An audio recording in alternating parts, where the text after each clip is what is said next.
And Eric, I know that you are into fitness, but you are also a model, but you are also an actor, but you also do really cool TikToks. So I would really like to know, how did everything start for you? What was the main thing that interested you when you started working on this?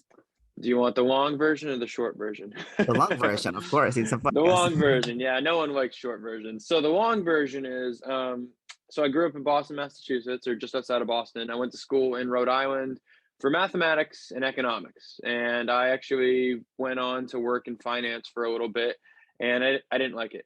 But during that time, I was doing fitness things. I was bodybuilding. I was fitness coaching on the side, and eventually, I built my fitness coaching business to the point that once I was making enough money from fitness coaching, I like left everything else that I actually went to school for.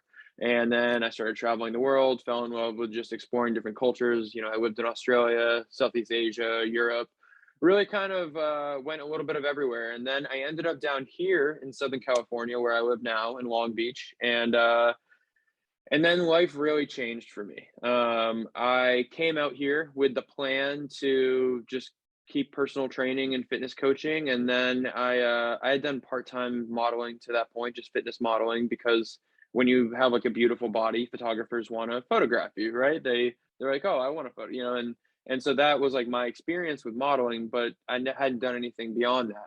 But once I got here in Southern California, I started booking just like so many shoes. I started booking, you know, fitness shoes, then that led to paid shoes, and that led to fashion shoes, that led to agency work, that led to commercial shoes, that led to commercial acting. Have you thought of theatrical acting? Sure. And then I started doing acting, and then taking acting classes, and it's been about a 2.5 year journey since October 2019 to today. I guess the first day of March 2022, to get to where I am now, where I'm an entrepreneur at heart. You know, I do 50 million things, but my passions really live in the modeling space, and the acting space. That's what I spend the majority of my time doing now, and I'm happy to be exactly where I am at this point in my life. That's awesome. So do you enjoy the most modeling and acting more than fitness right Yeah, now? I mean, like, it's funny because fitness is still part of my name, right? It's my Instagram is at ET Fitness Coach. Yeah, I still have etfitnesscoach.com. I will always be a fitness coach. So I still have clients that I've been working with. Some of them I've been working with for 4+ years, you know, and that's something that I always love. I love helping people with, especially something that I'm knowledgeable in. I still live by it every day. I still have to work out every day, take care of myself, all of that, eat healthy. So it's not like a whole lot for me to mentally to like keep helping people with that, and I enjoy it. But my true passion is really in the modeling space, the acting space. You know, that's where I get to be an artist. I get to do things that my actual true self really comes out in, and being a creative. So I'm so blessed that I found this path in my life, and I found it. I don't want to say early. You know, I'm 28 now.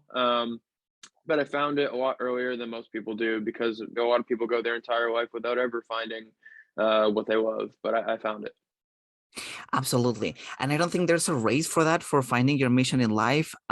Yes, some people take longer, but maybe some people find their true love earlier, right? So I think that we are working on different areas of our life at different levels. So um, it's great that you found yourself in the place where you want to be at a very young age. Yeah, yeah, and you know, it comes. You know, life comes in steps. It comes in chapters, and one chapter will lead to the next. I mean, like, I really had a fluid path of going from bodybuilding to fitness modeling to fashion modeling to acting and being where I am now, right? And it's like everything kind of led to each to another, and I didn't force it. You know, I think a lot of people, especially in Los Angeles, they move out here and they're like, I'm only going to be an actor. I'm going to be an actor, and I'm going to make it as an actor, and that kind of can sometimes close you off from these other opportunities that are around you. But if you do what feels right, and you let things happen naturally, and you put in the work, that's the main thing, then you can really do so much in this life, and that's where I'm at now.